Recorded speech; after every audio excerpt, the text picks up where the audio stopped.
ನೀವು ನೋಡ್ತಾ ಇದ್ದೀರಾ ನ್ಯೂಸ್ 18. ನಾನು ಸ್ಮಿತಾ ರಂಗನಾಥ್. 3 ಗಂಟೆ 3 ಪ್ರಶ್ನೆ ವಿಶೇಷ ನ್ಯೂಸ್ ಬುಲೆಟಿನ್ಗೆ ಸ್ವಾಗತ. ಎಂದಿನಂತೆ ಇವತ್ತು ಕೂಡ ಮಧ್ಯಾಹ್ನ 3 ಗಂಟೆಗೆ ದಿನದ ಪ್ರಮುಖ ವಿದ್ಯಮಾನಗಳನ್ನ ವಿಶೇಷವಾಗಿ ವಿಭಿನ್ನವಾಗಿ ಪ್ರಶ್ನೆಗಳ ಮೂಲಕ ಮತ್ತಷ್ಟು ವಿವರವಾಗಿ ಪ್ರಸ್ತುತಪಡಿಸುವ ಪ್ರಯತ್ನವನ್ನ ಮಾಡ್ತಾ ಹೋಗ್ತೀವಿ. ಯಾಕೆ ಪ್ರಶ್ನೆಗಳ ಮೂಲಕ ಅನ್ನೋದಕ್ಕೆ ಕೂಡ ಇದೆ ಉತ್ತರ. ಯಾವುದೇ ಸುದ್ದಿ ಹುಟ್ಟೋದು ಪ್ರಶ್ನೆ ಕೇಳೋದ್ರಿಂದ, ಸುದ್ದಿ ಮಾಡೋದು ಆ ಪ್ರಶ್ನೆಗೆ ಉತ್ತರವನ್ನ ಕಂಡುಕೊಳ್ಳೋದಕ್ಕೆ. ಸದ್ದು ಮಾಡಿದ ಸುದ್ದಿ ಹಿಂದಿನ ಸತ್ಯ ತಿಳಿಯೋಕೆ 3 ಪ್ರಶ್ನೆ. ಇವತ್ತಿನ ಮೊದಲ ಸುದ್ದಿ ಹಾಗೆ ಅದರ ಸುತ್ತ ಇರುವ 3 ಪ್ರಶ್ನೆಗಳ ಕಡೆ ಗಮನ ಕೊಡೋಣ. ಮೊದಲ ಪ್ರಶ್ನೆ ಏನು ಅನ್ನೋದು, ಹೈಕೋರ್ಟ್ನ PROಗೆ ಬೆದರಿಕೆ ಸಂದೇಶ ರವಾನೆ ಮಾಡಲಾಗಿದೆ. ಹಾಗಾದ್ರೆ ಯಾರಿಂದ ರವಾನೆ ಮಾಡಲಾಗಿದೆ ಈ ಸಂದೇಶ ಅನ್ನೋದಕ್ಕೆ ಉತ್ತರ ಈವರೆಗೂ ಕೂಡ ಗುರುತು ಪತ್ತೆಯಾಗಿಲ್ಲ. ಅನಾಮಧೇಯ ವ್ಯಕ್ತಿಯಿಂದ ಸಂದೇಶವನ್ನ ರವಾನೆ ಮಾಡಲಾಗಿದೆ. ಹಾಗಾದ್ರೆ ಯಾವ ವಿಚಾರಕ್ಕೆ ಸಂಬಂಧಪಟ್ಟಂತೆ ಈ ಸಂದೇಶದಲ್ಲಿ ಪ್ರಸ್ತಾಪ ಮಾಡಲಾಗಿದೆ? 50 ಲಕ್ಷ ರೂಪಾಯಿ ಹಣಕ್ಕೆ ಬೇಡಿಕೆಯನ್ನ ಇಟ್ಟು ಈ ಬೆದರಿಕೆಯ ಸಂದೇಶವನ್ನ ರವಾನೆ ಮಾಡಿದ್ದಾರೆ ಅಪರಿಚಿತ ವ್ಯಕ್ತಿ.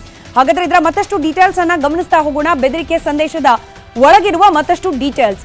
ಹೈಕೋರ್ಟ್ನ PRO ಮೊಬೈಲ್ಗೆ ಈ ಬೆದರಿಕೆ ಸಂದೇಶವನ್ನ ರವಾನೆ ಮಾಡಲಾಗಿದೆ. ಒಬ್ಬ ಅಪರಿಚಿತ ವ್ಯಕ್ತಿಯ ನಂಬರ್ನಿಂದ ಈ ಮೆಸೇಜ್ ಬಂದಿದೆ. 50 ಲಕ್ಷ ರೂಪಾಯಿ ಹಣವನ್ನ ಸಂದಾಯ ಮಾಡುವಂತೆ ಮೆಸೇಜ್ನಲ್ಲಿ ಡಿಮ್ಯಾಂಡ್ ಮಾಡಲಾಗಿದೆ, ಬೇಡಿಕೆಯನ್ನ ಇಡಲಾಗಿದೆ. ಪಾಕಿಸ್ತಾನದ ಬ್ಯಾಂಕ್ ಖಾತೆ ಒಂದರ ಡೀಟೇಲ್ಸ್ ಕೊಟ್ಟು ಅದಕ್ಕೆ ಹಣವನ್ನ ಹಾಕಿ ಅಂತ ಹೇಳಿ ಸೂಚನೆ ನೀಡಲಾಗಿದೆ.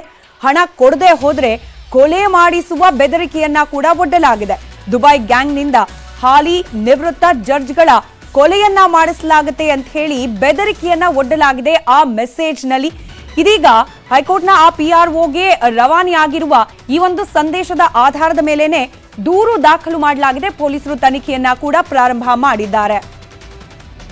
ಡೀಟೇಲ್ಸ್ ನಮ್ಮ ಪ್ರತಿನಿಧಿ ಮಂಜುನಾಥ್ ಚಂದ್ರ ನೀಡ್ತಾ ಹೋಗ್ತಾರೆ. ದೂರವಾಣಿ ಸಂಪರ್ಕದಲ್ಲಿದ್ದಾರೆ. ಮಂಜುನಾಥ್ ಚಂದ್ರ, ಅಪರಿಚಿತ ವ್ಯಕ್ತಿ ಅನಾಮಧೇಯ ಸಂದೇಶ ಏನಿದೆ ಆ ಸಂದೇಶದಲ್ಲಿ? ಸದ್ಯಕ್ಕೆ ಪ್ರಕರಣ ದಾಖಲಾಗಿದೆ ಅನ್ನೋ ಮಾಹಿತಿ, ಯಾವ ರೀತಿ ತನಿಖೆ ಸಾಗ್ತಾ ಇದೆ, ಡೀಟೇಲ್ಸ್ ಕೊಡ್ತಾ ಹೋಗಬಹುದಾ? ಸ್ಮಿತಾ, ಖಂಡಿತವಾಗ್ಲೂ ರಾಜ್ಯದ ಹೈಕೋರ್ಟ್ ಹಾಲಿ ಮತ್ತು ನಿವೃತ್ತ ನ್ಯಾಯಮೂರ್ತಿಗಳ ಹೆಸರಲ್ಲಿ ಉಲ್ಲೇಖವಾಗಿ ಸಾಕಷ್ಟು ಒಂದು ಬೆದರಿಕೆ ಕರೆ ಬಂದಿರ್ತಕ್ಕಂಥದ್ದು. ಹೈಕೋರ್ಟ್ ಹಾಲಿ ಮತ್ತು ನಿವೃತ್ತ ನ್ಯಾಯಮೂರ್ತಿಗಳಿಗೆ, ಅದರಲ್ಲೂ ಕೂಡ ABL ಅಂದ್ರೆ ಅಲೈಡ್ ಬ್ಯಾಂಕ್ ಲಿಮಿಟೆಡ್ ಪಾಕಿಸ್ತಾನ ವಿಳಾಸಕ್ಕೆ ಸಾಕಷ್ಟು ಹಣಗಳನ್ನ ಕಳಿಸಿ ಅಂತ ಹೇಳೋ ರೀತಿಯಲ್ಲಿ ಹಣ ಹಾಕಿದ್ರೆ 6 ಜನ ಕೂಡ ಹಾಲಿ ಹಾಗೂ ನಿವೃತ್ತ ನ್ಯಾಯಮೂರ್ತಿಗಳ ಹಣವನ್ನ ಕಳಿಸಿಲ್ಲ ಅಂತಂದ್ರೆ ಕೊಲೆ ಮಾಡೋದಾಗಿ ಒಂದು ಬೆದರಿಕೆ ಸಂದೇಶವನ್ನ ಕೊಟ್ಟಿರ್ತಕ್ಕಂಥದ್ದು. ಅದೇ ರೀತಿಯಾಗಿ ಇಂಡಿಯಾ ಅಮರ ಆಪ್ಕೆ ಶೂಟರ್ ಹೇನ್ ಅಂತ ಬೆದರಿಕೆ ಸಂದೇಶವನ್ನ ಕೂಡ ಕೊಟ್ಟಿರ್ತಕ್ಕಂಥದ್ದು. ಇನ್ನು PROಗೆ ಅಂದ್ರೆ ಹೈಕೋರ್ಟಿನ PRO ರಾತ್ರಿ 7 ಗಂಟೆಗೆ ವಾಟ್ಸ್ಆಪ್ ಮೂಲಕ ಬೆದರಿಕೆ ಸಂದೇಶಗಳನ್ನ ಕಳಿಸ್ತಾರೆ. ಇದರ ಬೆನ್ನಲ್ಲೇ ಸೆಂಟ್ ಪೊಲೀಸ್ ಠಾಣೆಗೆ ಒಂದು ದೂರನ್ನ ದಾಖಲಿಸ್ತಾರೆ. ಅನಾಮಧೇಯ ನಂಬರ್ಗಳನ್ನ ಪರಿಶೀಲನೆ ಹಾಗೂ ಶೋಧನೆಯನ್ನ ಮಾಡ್ತಾ ಇದ್ದಾರೆ. ಈಗ ಸದ್ಯಕ್ಕೆ ಪೊಲೀಸರು ಎಲ್ಲಿಂದ ಬಂತು, ಹೇಗೆ ಬಂತು ಅಂತ ಕೂಡ ಸದ್ಯಕ್ಕೆ ಸೆಂಟ್ ಪೊಲೀಸ್ ಠಾಣೆಯಲ್ಲಿ ಪ್ರಕರಣ ದಾಖಲಿಸಿ ತನಿಖೆಯನ್ನು ಕೈಗೊಂಡಿರ್ತಕ್ಕಂಥದ್ದು. ಸ್ಮಿತಾ, ರೈಟ್, ಧನ್ಯವಾದ ಮಂಜುನಾಥ್ ಮಾಹಿತಿಗಾಗಿ. ಮುಂದಿನ ಸುದ್ದಿ ಕಡೆ ಗಮನ ಕೊಡೋಣ. ಹಾಗೆ ಸುದ್ದಿಯ ಸುತ್ತ ಇರುವ ಪ್ರಶ್ನೆಗಳ ಕಡೆ ಗಮನ ಕೊಡ್ತಾ ಆ ಸುದ್ದಿಯನ್ನ ಮತ್ತಷ್ಟು ವಿವರವಾಗಿ ತಿಳಿದುಕೊಳ್ಳೋ ಪ್ರಯತ್ನ. ಮೊದಲ ಪ್ರಶ್ನೆ ಏನು ಅನ್ನೋದು, ರಾಜ್ಯದ ಬಹುತೇಕ ಕಡೆಗಳಲ್ಲಿ ಮಳೆಯ ಅಬ್ಬರ, ಪ್ರವಾಹ ಪರಿಸ್ಥಿತಿ ನಿರ್ಮಾಣವಾಗಿದೆ. ಹಾಗಾದ್ರೆ ರಾಜ್ಯದ ಯಾವ್ಯಾವ ಭಾಗದಲ್ಲಿ ಮಳೆಯ ಪರಿಣಾಮ ಹೆಚ್ಚಾಗಿ ಕಾಣ್ಲಿಕ್ಕೆ ಸಿಗ್ತಿದೆ ಅನ್ನೋ ಪ್ರಶ್ನೆಗೆ ಉತ್ತರ 22 ಜಿಲ್ಲೆಗಳಲ್ಲಿ, ರಾಜ್ಯದ 22 ಜಿಲ್ಲೆಗಳಲ್ಲಿ ಮಳೆಯಿಂದಾಗಿ ಬೇರೆ ಬೇರೆ ರೀತಿಯ ಹಾನಿ ಹಾಗೆ ಜನಜೀವನ ಅಸ್ತವ್ಯಸ್ತವಾಗ್ತಾ ಇರುವ ವರದಿ ಲಭ್ಯವಾಗ್ತಾ ಇದೆ. ಪರಿಣಾಮ ಯಾವ ರೀತಿ ಇದೆ? ಪ್ರವಾಹದಿಂದಾಗಿ ಪರದಾಡ್ತಾ ಇದ್ದಾರೆ ಜನಸಾಮಾನ್ಯರು. ಇನ್ನು ರೈತರು ಕೂಡ ಸಂಕಷ್ಟವನ್ನ ಅನುಭವಿಸುವಂತಹ ಪರಿಸ್ಥಿತಿ ನಿರ್ಮಾಣವಾಗಿದೆ. ಹಾಗಾದ್ರೆ ಮಳೆಯ ಈ ಹಾವಳಿ ಯಾವ ಪ್ರಮಾಣದಲ್ಲಿದೆ, ಯಾವೆಲ್ಲ ರೀತಿಯ ನಷ್ಟ ಅನುಭವಿಸ್ತಾ ಇದ್ದಾರೆ ಜನ, ಗಮನಿಸ್ತಾ ಹೋಗೋಣ. ಮುಕ್ಕಾಲು ಭಾಗ ಕರ್ನಾಟಕ ಮಳೆಯಿಂದ ಒದ್ದಾಡ್ತಾ ಇದೆ. ಇನ್ ಕೆಲ ಜಿಲ್ಲೆಗಳಲ್ಲಿ ಈವರೆಗೂ ಕೂಡ ನಿಗದಿತ ಪ್ರಮಾಣದಲ್ಲಿ ಮಳೆ ಆಗಿಲ್ಲ ಅನ್ನೋದನ್ನ ಗಮನದಲ್ಲಿಟ್ಕೊಂಡು ಈ ಸುದ್ದಿ ಕಡೆ ಗಮನ ಕೊಡೋಣ. 22 ಜಿಲ್ಲೆಗಳಲ್ಲಿ ಭಾರಿ ಪ್ರಮಾಣದಲ್ಲಿ ಮಳೆ ಆಗ್ತಾ ಇದೆ. ಇದರ ನೇರ ಪರಿಣಾಮ ನೆರೆ ಹಾವಳಿ, ಪ್ರವಾಹದ ಪರಿಸ್ಥಿತಿ ನಿರ್ಮಾಣವಾಗಿದೆ. ಅದರಲ್ಲೂ ಕರಾವಳಿ, ಮಲೆನಾಡು ಹಾಗೆ ಉತ್ತರ ಕರ್ನಾಟಕ ಭಾಗ ಅತಿ ಹೆಚ್ಚಾಗಿ ಮಳೆಯಿಂದಾಗಿ ಹಾನಿಗೆ ಒಳಗಾಗ್ತಾ ಇದೆ. ಪ್ರವಾಹದ ಪರಿಸ್ಥಿತಿಗೆ ತನ್ನನ್ನು ತಾನು ಒಡ್ಕೊಂಡಿದೆ. ಹಲವಾರು ಕಡೆಗಳಲ್ಲಿ ನಾಟಿ ಮಾಡಲಿಕ್ಕೆ ಸಂಕಷ್ಟ ಪಡುವಂತಹ ಪರಿಸ್ಥಿತಿ ರೈತರು ಅನುಭವಿಸ್ತಾ ಇದ್ದಾರೆ. ನದಿ, ತೊರೆ, ಹಳ್ಳ ಕೊಳ್ಳಗಳು ಉಕ್ಕಿ ಹರಿತಾ ಇದೆ. ನೋಡ್ಲಿಕ್ಕೆ ನಯನ ಮನೋಹರವಾಗಿ ಕಾಣಿಸಿದ್ರೂ ಕೂಡ ಅಪಾರ ಪ್ರಮಾಣದಲ್ಲಿ ಮಳೆ ಆಗಿರೋದ್ರಿಂದ ಈ ನದಿ ತೊರೆಗಳು ತುಂಬಿ ಹರಿದು ಜನವಸತಿ ಪ್ರದೇಶಕ್ಕೆ ಹಾಗೆ ರೈತರ ಜಮೀನುಗಳಿಗೂ ಕೂಡ ನೀರು ನುಗ್ತಾ ಇರೋದ್ರಿಂದಾಗಿ ಜನಜೀವನ ವ್ಯಸ್ತ ಒಂದ್ ಕಡೆ ಆದ್ರೆ ರೈತರು ಬೆಳೆ ಬೆಳೆಯಕ್ ಆಗ್ದಲೇ ಒಂದಷ್ಟು ಪರದಾಡ್ತಾ ಇದ್ದಾರೆ. ನದಿ ತೊರೆಗಳು, ಜಲಪಾತಗಳು ಕೂಡ ಇದೀಗ ತುಂಬಿ ಹರಿತಾ ಇರುವ ದೃಶ್ಯಗಳು ಕಾಣೋಕ್ ಸಿಗ್ತಾ ಇದೆ. ಇದರ ಜೊತೆಗೆ ನಾನಾಗ್ಲೇ ಹೇಳ್ದ ಹಾಗೆ ಮಳೆ ಮುಕ್ಕಾಲು ಭಾಗ ಕರ್ನಾಟಕದಲ್ಲಿ ಆಗ್ತಾ ಇದ್ರೆ ಮಳೆ ಕೊರತೆಯನ್ನ ಕೂಡ ಕರ್ನಾಟಕದ ಕೆಲ ಜಿಲ್ಲೆಗಳು ಅನುಭವಿಸ್ತಾ ಇದೆ. ಹಾಗಾದ್ರೆ ಯಾವ್ಯಾವ ಜಿಲ್ಲೆಯಲ್ಲಿ ಯಾವ ಪ್ರಮಾಣದಲ್ಲಿ ಮಳೆಯ ಕೊರತೆ ಈವರೆಗೂ ಕಾಣಲಿಕ್ಕೆ ಸಿಗ್ತಾ ಇದೆ ಗಮನಿಸ್ತಾ ಹೋಗೋಣ. ರಾಮನಗರದಲ್ಲಿ ಶೇಕಡದಷ್ಟು ಮಳೆ, ಅಂದ್ರೆ ನಿಗದಿತ ಪ್ರಮಾಣಕ್ಕಿಂತ 48% ಕಡಿಮೆ ಪ್ರಮಾಣದಲ್ಲಿ ಮಳೆ ಆಗ್ತಾ ಇದೆ. ಇನ್ನು ಕೊಡಗು ಭಾಗದಲ್ಲಿ ಕಳೆದ ಬಾರಿಗೆ ಅಥವಾ ವಾಡಿಕೆಯ ಪ್ರಮಾಣಕ್ಕೆ ಕಂಪೇರ್ ಮಾಡಿ ನೋಡಿದಾಗ 47% ಕಡಿಮೆ ಪ್ರಮಾಣದಲ್ಲಿ ಮಳೆಯಾಗಿರೋದು. ಇತ್ತ ಹಾಸನದಲ್ಲಿ 39% ಕಡಿಮೆ ಪ್ರಮಾಣದಲ್ಲಿ ಮಳೆಯಾಗಿದೆ. ಕೋಲಾರದಲ್ಲಿ 29%, ಹಾಗೆ ಶಿವಮೊಗ್ಗದಲ್ಲಿ 24% ಮಳೆ ಕೊರತೆ ಕಂಡು ಬರ್ತಾ ಇದೆ. ಚಿಕ್ಕಮಗಳೂರಿನಲ್ಲಿ 21%. ಇನ್ನು ಆಗಸ್ಟ್ನಲ್ಲಿ ಉತ್ತಮ ಮಳೆ ಆಗೋ ನಿರೀಕ್ಷೆ ಇದೆ. ಹಲವೆಡೆ ಈಗ ಆಲ್ರೆಡಿ ಕುಡಿಯೋ ನೀರಿಗೂ ಕೂಡ ಪರದಾಟ ಅನುಭವಿಸುವ ಪರಿಸ್ಥಿತಿ. ಒಟ್ಟು 9 ಜಿಲ್ಲೆಗಳಲ್ಲಿ ಮಳೆ ಕೊರತೆಯಾಗಿ ಅದರಿಂದ ಕೂಡ ಬೇರೆ ಬೇರೆ ರೀತಿಯ ಸಂಕಷ್ಟಕ್ಕೆ ಸಿಲುಕುವಂತಾಗಿದೆ ಜನಸಾಮಾನ್ಯರು. ಇನ್ನು ಮಳೆ ಅಧಿಕ ಪ್ರಮಾಣದಲ್ಲಿ ದಾಖಲಾಗ್ತಾ ಇರುವ ಕಡೆಗಳಲ್ಲಿ ನಾನು ಆಗಲೇ ವಿವರಿಸ್ತಾ ಇದ್ದ ಹಾಗೆ ನದಿ ತೊರೆಗಳು, ಜಲಪಾತಗಳು ತುಂಬಿ ಹರಿತಾ ಇದೆ. ದಕ್ಷಿಣ ಕನ್ನಡ, ಉಡುಪಿ, ಉತ್ತರ ಕನ್ನಡ ಭಾಗದಿಂದ ಸೆರೆ ಸಿಕ್ಕಿರುವ ದೃಶ್ಯವನ್ನ ನೀವು ಗಮನಿಸ್ತಾ ಇದ್ದೀರಿ. ಮಳೆ ಸಾಕಷ್ಟು ಪ್ರಮಾಣದಲ್ಲಿ ಆಗ್ತಾ ಇರೋದ್ರಿಂದಾಗಿ ಈ ಜಲಮೂಲಗಳು, ಜಲಾಶಯಗಳು ಹಾಗೆ ನದಿ ತೊರೆಗಳು ಬಹುತೇಕ ತುಂಬಿ ಹರಿತಾ ಇರುವ ದೃಶ್ಯ ಕಾಣಲಿಕ್ಕೆ ಸಿಗ್ತಾ ಇದೆ. ಇತ್ತ ಶಿವಮೊಗ್ಗದಲ್ಲಿ ವಾಡಿಕೆ ಪ್ರಮಾಣಕ್ಕಿಂತ ಕಡಿಮೆ ಮಳೆ ಆಗಿದ್ರೂ ಕೂಡ ಸದ್ಯಕ್ಕೆ ಆಗ್ತಾ ಇರುವ ಮಳೆಯಿಂದಾಗಿ ನದಿ ತೊರೆಗಳು ಉಕ್ಕಿ ಹರಿತಾ ಇದೆ. ಆ ದೃಶ್ಯವನ್ನ ಗಮನಿಸ್ತಾ ಇದ್ವಿ. ಇನ್ನು ಚಿಕ್ಕಮಗಳೂರು ಕಲ್ಲತ್ಗಿರಿ ಫಾಲ್ಸ್ ನಯನ ಮನೋಹರವಾಗಿ ತುಂಬಿ ಹರಿತಾ ಇರುವುದನ್ನು ನಾವು ದೃಶ್ಯದಲ್ಲಿ ಗಮನಿಸಬಹುದಾಗಿದೆ. ಇತ್ತ ಹಾಸನದಲ್ಲೂ ಕೂಡ ಮಳೆ ಆಗ್ತಾ ಇದೆ. ನಿಗದಿತ ಪ್ರಮಾಣಕ್ಕಿಂತ ಕಡಿಮೆ ಇದ್ರೂ ಕೂಡ ಮಳೆ ಪ್ರಾರಂಭ ಆಗಿದೆ. ಒಂದ್ ಕಡೆ ರೈತರು ಕೂಡ ಮುಂದಿನ ಕೃಷಿ ಚಟುವಟಿಕೆಗಳಿಗೆ ಇದು ಅನುಕೂಲ ಆಗ್ಲಿ ಅಂತ ಹೇಳಿ ನಿರೀಕ್ಷೆಯಿಂದ ಇದ್ದಾರೆ. ರಾಜ್ಯದ ಬೇರೆ ಬೇರೆ ಜಿಲ್ಲೆಗಳಿಂದ, ಬೇರೆ ಬೇರೆ ಭಾಗದಿಂದ ಮಳೆಗೆ ಸಂಬಂಧಪಟ್ಟ ದೃಶ್ಯಗಳನ್ನ ಗಮನಿಸ್ತಾ ಇದ್ದೀವಿ. ಬೆಳಗಾವಿಯಲ್ಲಿ ಆಗ್ತಿರುವ ಮಳೆ ಒಂದ್ ಕಡೆ ಆದ್ರೆ ಪಕ್ಕದ ಮಹಾರಾಷ್ಟ್ರದಿಂದ ಹರಿದು ಬರ್ತಾ ಇರುವ ನೆರೆ ನೀರಿನ ಪ್ರಮಾಣ ಕೂಡ ಹೆಚ್ಚಾಗಿರೋದ್ರಿಂದ ಬೆಳಗಾವಿ ಭಾಗದ ಜಲಾಶಯಗಳು ಹಾಗೆ ನದಿ ತೊರೆಗಳು ಬಹುತೇಕ ತುಂಬಿ ಹರಿತಾ ಇರೋ ದೃಶ್ಯಗಳು ಕಾಣ್ಲಿಕ್ಕೆ ಸಿಗ್ತಾ ಇದೆ.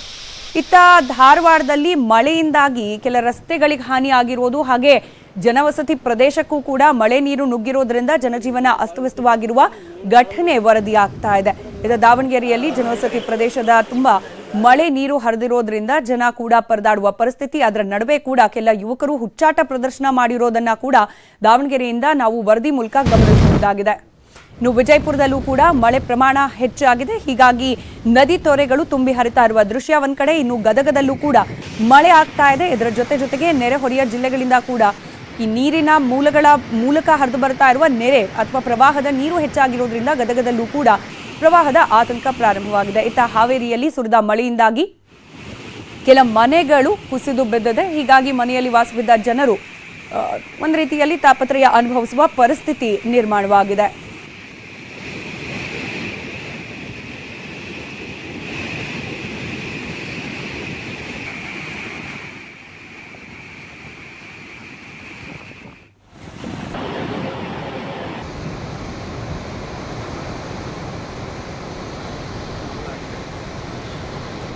ರಾಜ್ಯದ ಬಹುತೇಕ ಕಡೆ ನಾವಾಗಲೇ ಹೇಳ್ತಾ ಇದ್ದ ಹಾಗೆ ಸರಿಸುಮಾರು 22 ಜಿಲ್ಲೆಗಳಲ್ಲಿ ಮಳೆ ಹಾಗೆ ಮಳೆಯಿಂದ ಆಗ್ತಾ ಇರುವ ಹಾನಿ, ಹಾಗೆ ಬಹುತೇಕ ನದಿ ತೊರೆಗಳು ತುಂಬಿ ಹರಿತಾ ಇರುವ ದೃಶ್ಯ. ಮತ್ತೊಂದು ಕಡೆ ಮೈಸೂರು ಹಾಗೆ ಕೊಡಗು ಭಾಗದಲ್ಲೂ ಕೂಡ ನಾವು ಗಮನಿಸ್ತಾ ಇದ್ವಿ. ಮಳೆ ಪ್ರಮಾಣ ಹೆಚ್ಚಾಗಿರೋದ್ರಿಂದಾಗಿ ಸಹಜವಾಗಿ ಜನಜೀವನ ಅಸ್ತವ್ಯಸ್ತವಾಗಿದೆ. ಇನ್ನು ಕೆಲ ಜಿಲ್ಲೆಗಳಲ್ಲಿ ಶಾಲಾ ಕಾಲೇಜುಗಳಿಗೆ ಜಿಲ್ಲಾಡಳಿತ ರಜೆಯನ್ನ ಘೋಷಣೆ ಮಾಡಲಾಗಿದೆ. ಹಾಗೆ ಕೆಲ ಜಿಲ್ಲೆಗಳಲ್ಲಿ ಮಳೆಯ ಪ್ರಮಾಣವನ್ನ ಗಮನಿಸಿ ಹವಾಮಾನ ಇಲಾಖೆ ಆರೆಂಜ್ ಅಲರ್ಟ್ ಅನ್ನ ಕೂಡ ಘೋಷಣೆ ಮಾಡಲಾಗಿರೋದು ನಾವೀಗ ಗಮನಿಸ್ತಾ ಇರುವ ದೃಶ್ಯಗಳು. ಮೈಸೂರು ಹಾಗೆ ಕೊಡಗು ಭಾಗದಲ್ಲಿ ಮಳೆಯಿಂದ ಆಗಿರುವ ಪರಿಣಾಮ ಯಾವ ರೀತಿ ಇದೆ ಅನ್ನೋದಕ್ಕೆ ಸಂಬಂಧಪಟ್ಟ ದೃಶ್ಯಗಳು.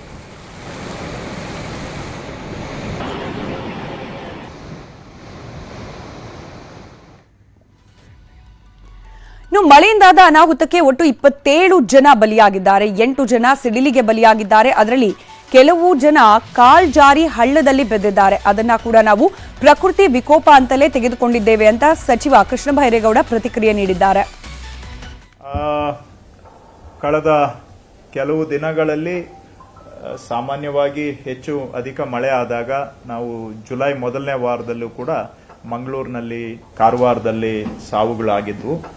ಈಗ ನಮಗೆ ಬಂದಿರೋ ಪ್ರಕಾರ ಮೂಡಿಗೆರೆಯಲ್ಲಿ ಒಂದು ಸಾವಾಗಿದೆ, ರಾಣೆಬೆನ್ನೂರಲ್ಲಿ ಒಂದು ಸಾವಾಗಿದೆ, ಹಾಗೂ ತಾವೆಲ್ಲ ವರದಿ ಮಾಡಿರೋ ಹಾಗೆ ಕಲಬುರಗಿಯಲ್ಲಿ ನಿನ್ನೆ, ಅಂದ್ರೆ ಅದು ಬಹುಶಃ ಮಳೆಗೆ ಸಂಬಂಧ ನೇರವಾಗಿ ಇಲ್ಲದೆ ಹೋದ್ರೂ ಕೂಡ ಹೊಂಡದ ಒಳಗಡೆ 2 ಮಕ್ಕಳು ಮುಳುಗಿದ್ದಾರೆ. ಮುಂದಿನ ಸುದ್ದಿ ಕೂಡ ಒಂದರ್ಥದಲ್ಲಿ ಮಳೆಗೆ ಸಂಬಂಧಪಟ್ಟಿದ್ದಾದ್ರೂ ಕೂಡ ಜನ ಜಾಗೃತರಾಗಿರೋದನ್ನ ಮರೆತ್ರೆ ಎಂಥ ಅನಾಹುತ ಆಗತ್ತೆ ಅನ್ನೋದನ್ನ ವಿವರಿಸುತ್ತೆ ಈ ಸುದ್ದಿ. ಹಾಗಾದ್ರೆ ಯಾವ್ದದು ಸುದ್ದಿ, ಹಾಗೆ ಅದರ ಸುತ್ತ ಇರುವ ಪ್ರಶ್ನೆಗಳೇನು ಗಮನಿಸ್ತಾ ಹೋಗೋಣ. ಮೊದಲ ಪ್ರಶ್ನೆ ಏನು ಅನ್ನೋದು, ರೀಲ್ಸ್ ಮಾಡೋಕ್ ಹೋಗಿ ಸಾವನ್ನ ತಾನಾಗೆ ಆಹ್ವಾನ ಮಾಡಿದ್ದಾನೆ ವ್ಯಕ್ತಿಯೊಬ್ಬ. ಯಾರು ಅನ್ನೋ ಪ್ರಶ್ನೆಗೆ ಉತ್ತರ ಶರತ್ ಕುಮಾರ್ ಎನ್ನುವಾತ. ಎಲ್ಲಾಯ್ತು ಘಟನೆ ಅನ್ನೋದಕ್ಕೆ ಉತ್ತರ ಅರಿಶಿನಗುಂಡಿ ಜಲಪಾತ ಉಡುಪಿ. ಇಲ್ಲಿ ರೀಲ್ಸ್ ಮಾಡ್ಲಿಕ್ಕೆ ಅಂತ ಹೇಳಿ ಜಲಪಾತದ ಬಳಿಯಲ್ಲಿ ನಿಂತಿದ್ದಾತ ಸಾವನ್ನ ತಾನಾಗೆ ಆಹ್ವಾನಿಸಿಕೊಂಡ ಘಟನೆ ಇದು. ಆಗಿದ್ದೇನು ಮತ್ತಷ್ಟು ಡೀಟೇಲ್ಸ್ ಅನ್ನ ಗಮನಿಸ್ತಾ ಹೋಗೋಣ. ಫಾಲ್ಸ್ ನೋಡ್ಲಿಕ್ಕೆ ಅಂತ ಹೋದಾತ ತಾನೇ ಫಾಲ್ ಆಗಿ ಸಾವನ್ನಪ್ಪಿರುವ ಘಟನೆ ಇದು. ರೀಲ್ಸ್ ಮಾಡೋ ಸಂದರ್ಭದಲ್ಲಿ ಹುಡುಗ ಈ ರೀತಿ ದುರಂತ ಸಾವನ್ನ ಕಂಡಿದ್ದಾನೆ. ಜಲಪಾತ ನೋಡೋಕೆ ಹೋಗಿ ಸಾವನ್ನಪ್ಪಿದ್ದಾನೆ. ಕಾಲು ಜಾರಿ ಬಿದ್ದಿದ್ದಾನೆ. ಈತ ಜಲಪಾತದೊಳಗೆ ಕೊಚ್ಚಿ ಹೋಗಿದ್ದಾನೆ ಶರತ್. ಭದ್ರಾವತಿ ಮೂಲದ ಶರತ್ ಉಡುಪಿಯಲ್ಲಿ ಸಾವನ್ನಪ್ಪಿರುವ ಪ್ರಕರಣ ಇದು. ಇನ್ನು ಸ್ನೇಹಿತರ ಕಣ್ಣೆದರಲ್ಲೇ ಶರತ್ ಕೊಚ್ಚಿ ಹೋಗ್ತಿದ್ರು ಕೂಡ ಆತನನ್ನ ರಕ್ಷಣೆ ಮಾಡಲಿಕ್ಕೆ ಯಾವುದೇ ರೀತಿಯಲ್ಲೂ ಸಹಾಯಕವಾಗುವ ಪರಿಸ್ಥಿತಿಯಲ್ಲಿರದೇ ಇರೋ ಕಾರಣಕ್ಕೆ ಸ್ನೇಹಿತರು ನೋಡುತ್ತಲೇ ಶರತ್ ಕೊಚ್ಚಿ ಹೋಗಿರುವ ಘಟನೆ ನಡೆದಿದೆ. ಉಡುಪಿಯಲ್ಲಿ ಈ ಒಂದು ಜಲಪಾತ ನೋಡ್ಲಿಕ್ಕೆ ಅಂತ ಹೋಗಿರ್ತಾರೆ. ಆ ಸಂದರ್ಭದಲ್ಲಿ ರೀಲ್ಸ್ ಮಾಡಬೇಕು ಅಂತ ಹೇಳಿ ಬಂಡೆಯ ತುದಿಯಲ್ಲಿ ಹೋಗಿ ನಿಂತಿರ್ತಾನೆ ಶರತ್. ನಾವು ದೃಶ್ಯದಲ್ಲಿ ಗಮನಿಸ್ತಾ ಇದ್ವಿ. ಕೆಲ ಕ್ಷಣಗಳಲ್ಲಿ ಹೋಗಿರುವ ಘಟನೆ ಇದು. ಏನಾಗೋದಿಲ್ಲ, ಗಟ್ಟಿಯಾಗಿದ್ದೀವಿ, ನೋಡೇ ಬಿಡೋಣ ಅನ್ನೋ ರೀತಿಯ ಹುಚ್ಚು ಸಾಹಸಕ್ಕೆ ಅನೇಕ ಕಡೆಗಳಲ್ಲಿ ಇದೇ ರೀತಿ ಯುವಕ ಯುವತಿಯರು ಈ ರೀಲ್ಸ್ ಶೋಕಿಗೆ ಬಿದ್ದು ಮಾಡ್ತಾ ಇರುವ ಈ ರೀತಿಯ ಅವಘಡಗಳನ್ನ ನಾವು ಗಮನಿಸ್ತಾ ಇದ್ದೀವಿ. ಉಡುಪಿಯಲ್ಲೂ ಕೂಡ ಅಂಥದ್ದೇ ಒಂದು ಘಟನೆ ನಡೆದಿರೋದು. ಶರತ್ ಕುಮಾರ್ ಎನ್ನೋ ಯುವಕ ಭದ್ರಾವತಿ ಮೂಲದವನು ಉಡುಪಿಯ ಅರಿಶಿನಗುಂಡಿ ಜಲಪಾತವನ್ನ ವೀಕ್ಷಣೆ ಮಾಡ್ಲಿಕ್ಕೆ ಅಂತ ಹೋದ ಸಂದರ್ಭದಲ್ಲಿ ಕಾಲ್ ಜಾರಿ ಪ್ರಪಾತಕ್ಕೆ ಬಿದ್ದಿದ್ದಾನೆ. ಕ್ಷಣ ಮಾತ್ರದಲ್ಲಿ ಆತ ರಭಸವಾಗಿ ಹರಿತಿದ್ದ ನೀರಿನಲ್ಲಿ ಕೊಚ್ಚಿ ಹೋಗಿದ್ದಾನೆ. ಸ್ನೇಹಿತರ ಕಣ್ಣೆದರಲ್ಲೇ ಹೋಗಿರುವ ಘಟನೆ ಇದು.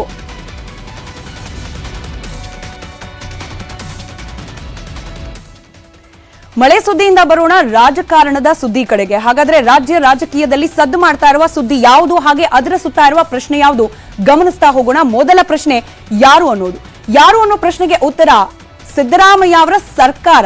ಸದ್ಯಕ್ಕೆ ಏನಾಗಿದೆ, ಹಾಗಾದ್ರೆ ಸಿದ್ದರಾಮಯ್ಯ ಅವರ ಸರ್ಕಾರಕ್ಕೆ ಯಾವ ವಿಚಾರಕ್ಕೆ ಸದ್ದಾಗ್ತಾ ಇದೆ, ಸುದ್ದಿ ಮಾಡ್ತಾ ಇದೆ ಅಂದ್ರೆ ಸದಾಶಿವ ಆಯೋಗದ ವರದಿಯನ್ನ ಜಾರಿಗೆ ತರಲಿಕ್ಕೆ ಚಿಂತನೆಯನ್ನ ನಡೆಸಲಾಗ್ತಾ ಇದೆ ಅನ್ನೋ ವಿಚಾರ. ಹಾಗಾದ್ರೆ ಯಾಕೆ ಈಗ ಸದಾಶಿವ ಆಯೋಗ, ಹಿಂದೆನೆ ಗೊತ್ತಿದೆ ಅದು ರಚನೆ ಆಗಿ, ಹಾಗೆ ಒಂದಷ್ಟು ವರದಿಗಳು ಕೂಡ ಅದರಿಂದ ಲಭ್ಯವಾಗಿ ಒಂದಷ್ಟು ವರ್ಷಗಳೇ ಕಳೆದು ಹೋಗಿದೆ. ಸರ್ಕಾರದ ಮೇಲೆ ಸರ್ಕಾರ ಬದಲಾದ್ರೂ ಕೂಡ ಇದರ ವಿಚಾರದಲ್ಲಿ ಸರಿಯಾದ ತೀರ್ಮಾನವನ್ನ ಕೈಗೊಂಡಿಲ್ಲ ಅನ್ನೋ ಆರೋಪ ಕೂಡ ಆಯಿತು. ಚುನಾವಣೆ ಸಂದರ್ಭದಲ್ಲೂ ಕೂಡ ಸದ್ದಾಗಿತ್ತು ಈ ಸುದ್ದಿ.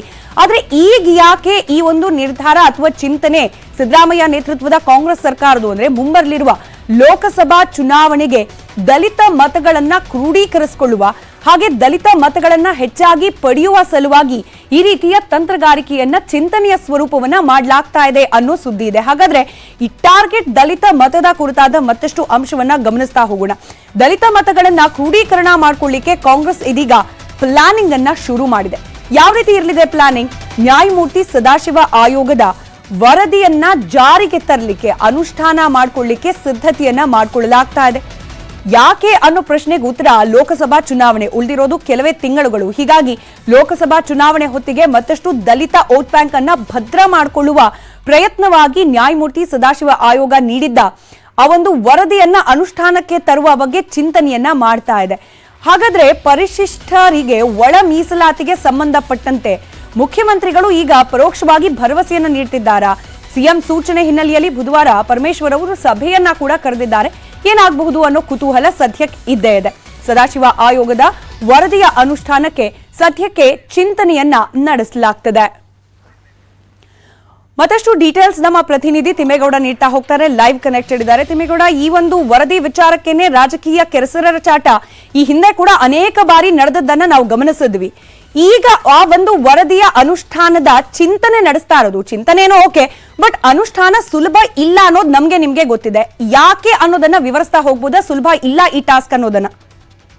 ಖಂಡಿತವಾಗಿಯೂ ನೋಡಿ, ಅನುಷ್ಠಾನ ಮಾಡುವಂತ ಒಂದು ಅನಿವಾರ್ಯತೆ ಇದೀಗ ಕಾಂಗ್ರೆಸ್ ಮುಂದೆ ಇರ್ತಕ್ಕಂಥದ್ದು. ಯಾಕಂತ ಹೇಳಿದ್ರೆ ಡಾಕ್ಟರ್ ಸದಾಶಿವ ಆಯೋಗದ ವರದಿಯನ್ನ ಜಾರಿ ಮಾಡ್ತೀವಿ ಅನ್ನುವಂತ ನಿಟ್ಟಿನಲ್ಲಿ ಕಾಂಗ್ರೆಸ್ ಚುನಾವಣಾ ಪೂರ್ವ ತನ್ನ ಪ್ರಣಾಳಿಕೆಯಲ್ಲಿ ಪ್ರಕಟ ಮಾಡಿದೆ.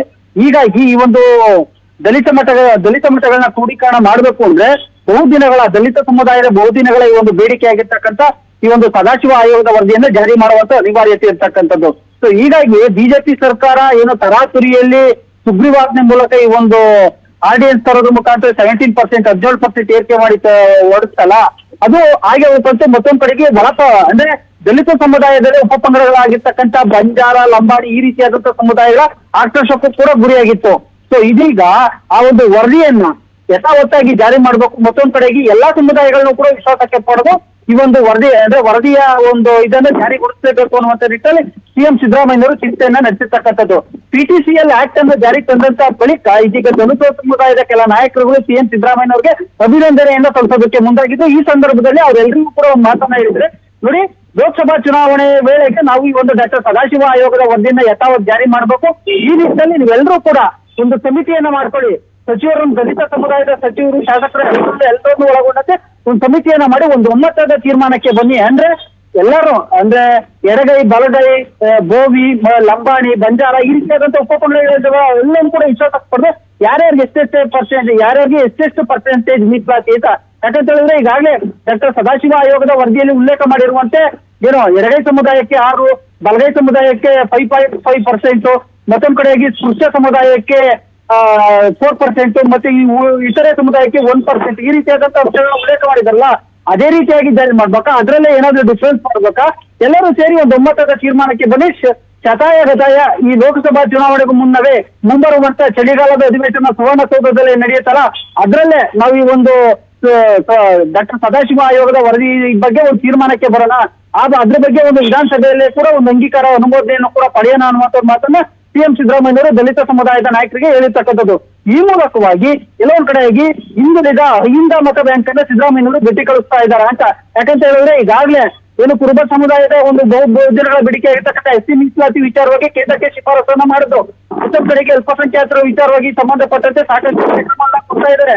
ಮತ್ತೊಂದ್ ಕಡೆಗೆ ಇದೀಗ ದಲಿತ ಸಮುದಾಯದ ಮತಗಳನ್ನ ಮತ್ತಷ್ಟು ಗಟ್ಟಿಗೊಳಿಸಬೇಕು ಅನ್ನುವಂತ ನಿಟ್ಟಿನಲ್ಲಿ PTCL ಆಕ್ಟ್ ಬಳಿಕ ಡಾಕ್ಟರ್ ಸದಾಶಿವ ಆಯೋಗದ ವರದಿಗೆ ಇದೀಗ ಮಹತ್ವವನ್ನ ಕೊಡೋದಕ್ಕೆ, ವರದಿಯನ್ನು ಜಾರಿಗೊಳಿಸೋದಕ್ಕೆ ಸರ್ಕಾರ ಈ ಮೂಲಕ ಮುಂದಾಗಿರ್ತಕ್ಕಂಥದ್ದು ಸಾಕಷ್ಟು ಚರ್ಚೆಗೆ ಮತ್ತೆ ವ್ಯಾಖ್ಯಾನಕ್ಕೆ ನಾಂದಿಯಾಗಿರ್ತಕ್ಕಂಥದ್ದು. ಸ್ಮಿತಾ, ರೈಟ್, ಧನ್ಯವಾದ ತಿಮ್ಮೇಗೌಡ ಮಾಹಿತಿಗಾಗಿ. ಬ್ರೇಕ್ನ ನಂತರ 3 ಗಂಟೆ 3 ಪ್ರಶ್ನೆ ವಿಶೇಷ ನ್ಯೂಸ್ ಬುಲೆಟಿನ್ಗೆ ಮತ್ತೆ ಸ್ವಾಗತ. ಮುಂದಿನ ಸುದ್ದಿ ಕೂಡ ರಾಜ್ಯ ರಾಜಕೀಯಕ್ಕೆ ಸಂಬಂಧಪಟ್ಟಿದ್ದು. ಕಳೆದ ಅನೇಕ ದಿನಗಳಿಂದ ನಾವು ಗಮನಿಸ್ತಾ ಇದ್ವಿ, ಎಚ್ ಡಿ ಕುಮಾರಸ್ವಾಮಿ ಅವರು ಕಾಂಗ್ರೆಸ್ ಸರ್ಕಾರದ ವಿರುದ್ಧವಾಗಿ ಮುಗಿಬಿದ್ದಿದ್ದಾರೆ. ಇದೀಗ ವಿದೇಶ ಪ್ರವಾಸದಲ್ಲಿದ್ದಾರೆ. ಇದೇ ವಿಚಾರಕ್ಕೆ ಸಂಬಂಧಪಟ್ಟಂತೆ ಮುಂದುವರೆದ ಭಾಗವನ್ನ ವಿವರಿಸುತ್ತೆ ನಮ್ಮ ಈ ಸುದ್ದಿ. ಹಾಗಾದ್ರೆ 3 ಪ್ರಶ್ನೆ ಕಡೆ ಗಮನ ಕೊಡ್ತಾ ಹೋಗೋಣ. ಯಾರು ಅನ್ನೋ ಮೊದಲ ಪ್ರಶ್ನೆಗೆ ಉತ್ತರ DK ಶಿವಕುಮಾರ್ ಅವರು. ಸದ್ಯಕ್ಕೆ ಯಾವ ವಿಚಾರಕ್ಕೆ ಸುದ್ದಿಯಲ್ಲಿದ್ದಾರೆ? ಉಪಮುಖ್ಯಮಂತ್ರಿ DK ಶಿವಕುಮಾರ್ ಅನ್ನೋ ಪ್ರಶ್ನೆಗೆ ಸರ್ಕಾರ ಬೀಳಿಸುವ ಪ್ಲಾನ್ ನಡೀತಿದ್ಯಾ ಅನ್ನೋ ಪ್ರಶ್ನೆ, ಈ ಒಂದು ಅನುಮಾನ ರಾಜಕೀಯ ವಲಯದಲ್ಲಿ ಸದ್ಯ ಬಹು ಚರ್ಚಿತ ವಿಚಾರ ಆಗಿದೆ. ಹಿಂದೆ ವಿದೇಶ ಪ್ರವಾಸವನ್ನ ಕೈಗೊಂಡ ಸಂದರ್ಭದಲ್ಲಿ ಯಾವ ರೀತಿ ಇಲ್ಲಿನ ಅಂದ್ರೆ ನಮ್ಮ ರಾಜ್ಯದ ರಾಜಕೀಯ ಪಲ್ಲಟಗಳಿಗೆ ಇದೇ ವಿದೇಶ ಪ್ರವಾಸಗಳು ಬೇರೆ ಬೇರೆ ನಾಯಕರದ್ದು ಯಾವ ರೀತಿ ಪರಿಣಮಿಸಿದೆ, ಕಾರಣವಾಗಿದೆ ಅನ್ನೋದನ್ನ ಗಮನಿಸಿದೀವಿ. ಇದೀಗ ಮತ್ತೊಂದು ವಿದೇಶ ಪ್ರವಾಸ ಮತ್ತೊಬ್ಬ ನಾಯಕನದ್ದು ಈಗ ಸರ್ಕಾರ ಬೀಳಿಸುವ ಪ್ಲಾನಿಂಗ್ ನ ಭಾಗವಾಯಿತು ಅನ್ನೋ ಪ್ರಶ್ನೆ. ಹಾಗಾದ್ರೆ ಎಲ್ಲಿ ನಡೀತಿದೆ ಪ್ಲಾನಿಂಗ್ ಅಂದ್ರೆ ವಿದೇಶದಲ್ಲಿ ನಡೀತಾ ಇರಬಹುದು ಈ ಒಂದು ಸರ್ಕಾರ ಬೀಳಿಸುವ ತಂತ್ರವನ್ನ ರಚನೆ ಮಾಡೋ ಪ್ರಯತ್ನ ಅಂತ ಹೇಳಿ. ಇದೇ ಪ್ರಶ್ನೆಗೆ ಸಂಬಂಧಪಟ್ಟಂತೆ DK ಶಿವಕುಮಾರ್ ಅವರ ರಿಯಾಕ್ಷನ್ ಯಾವ ರೀತಿ ಇದೆ ಗಮನಿಸ್ತಾ ಹೋಗೋಣ. ಸರ್ಕಾರ ಬೀಳಿಸೋ ತಂತ್ರವನ್ನ ವಿದೇಶದಲ್ಲಿ ಕೂತು ಯಾರಾದ್ರೂ ಮಾಡ್ತಿದ್ದಾರಾ ಅನ್ನೋ ಅನುಮಾನ, ಇದೇ ಅನುಮಾನಕ್ಕೆ ಸಂಬಂಧಪಟ್ಟಂತೆ DK ಶಿವಕುಮಾರ್ ಅವರು ನಿನ್ನೆ ಕೂಡ ಮಾತನಾಡಿದನ್ನ ಗಮನಿಸಿದ್ವಿ. ವಿದೇಶದಲ್ಲಿ ಕೂತು ಸರ್ಕಾರ ಬೀಳಿಸೋ ಪ್ಲಾನಿಂಗ್ ಅನ್ನ ಮಾಡ್ತಿರಬಹುದು, ಏನೇನೋ ಪ್ಲಾನ್ಗಳು ಮಾಡ್ತಾರೆ. ನಮಗೂ ಅದ್ರ ಬಗ್ಗೆ ಕೆಲವೊಂದಷ್ಟು ಮಾಹಿತಿಗಳು ಬರುತ್ತೆ.